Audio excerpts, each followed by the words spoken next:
आज हम लोग को सबसे पहले पढ़ना है कि भर्जन निष्कापन अयस्क खनिज और धातु का निष्कर्षण किस प्रकार करते हैं। ये वीडियो कक्षा 10 के लिए सबसे महत्वपूर्ण है।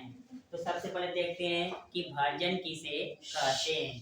तो भर्जन उसे कहते हैं अकेले या अन्य पदार्थों के साथ, अकेले या अन्य पदार्थों के साथ सांद्रित अयस्क को, सांद्रित अयस्क को वायु की उपस्थिति में, वायु की उपस्थिति में गर्म करने की क्रिया को भर्जन कहते हैं। अर्थात अकेले या अन्य पदार्थों के साथ सांद्रित अयस्क को वायु की मात्रा में गर्म करने की क्रिया को भर्जन कहते हैं। जैसे जब सल्फर की अभिक्रिया ऑक्सीजन गैस से कराते हैं तो सल्फर डाइऑक्साइड गैस प्राप्त होता है। तो इस क्रिया को भर्जन कहते हैं। अर्थात जैसे माचिस उससे दिया सलाई होती है, उसमें रेड फास्फोरस लगा होता है। वो जब माचिस हम लोग रगड़ते हैं तो वह माचिस जलना प्रारंभ हो जाती है, तो उसे भर्जकता अर्थात जो वायु की मात्रा में जलते हैं तो इन्हें भर्जन कहते हैं। अब नंबर 2 देखते हैं निष्कापन। सेम वही अकेले या अन्य पदार्थों के साथ वायु की अनुपस्थिति में, वायु की अनुपस्थिति में गर्म करने की क्रिया को निष्कापन कहते हैं। अर्थात जिनमें वायु की मात्रा नहीं पाई जाती है उस क्रिया में गर्म करने की क्रिया को निष्कापन कहते हैं।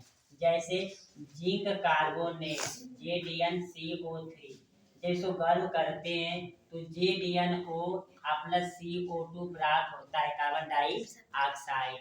अब अगला देखते हैं, अर्थात जो वायु की मात्रा में गर्म किया जाएगा उसे भर्जन, जो वायु की मात्रा में गर्म नहीं किया जाएगा तो उसे निष्कापन कहते हैं।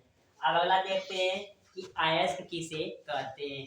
अयस्क वे पदार्थ जो किसी कम खर्च में, वे पदार्थ जो कम खर्च में अत्यधिक मात्रा में प्राप्त, जो कम खर्च में अत्यधिक मात्रा में प्राप्त हो तो इसे अयस्क कहते हैं।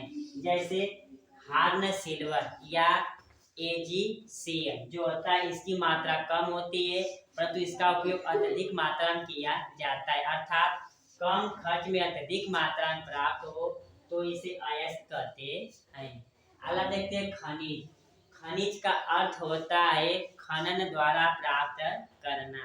अर्थात पृथ्वी के अंदर से जो जीव और जो वस्तुएं खन कर प्राप्त करते हैं तो इन्हें खनिज कहते हैं। अर्थात जो खनन द्वारा प्राप्त होते हैं तो इन्हें खनिज कहते हैं। जैसे सोना, चांदी, लोहा तथा अन्य खाद्य पदार्थ। अगला पूछता है धातुओं का निष्कर्षण। पृथ्वी पर अनेक प्रकार के खनिज पदार्थ प्राप्त किए जाते हैं या लोहे, कंकड़, पत्थर, मिट्टी पाए जाते हैं। तो इनको जमीन के अंदर से खन या खोद कर प्राप्त करते हैं।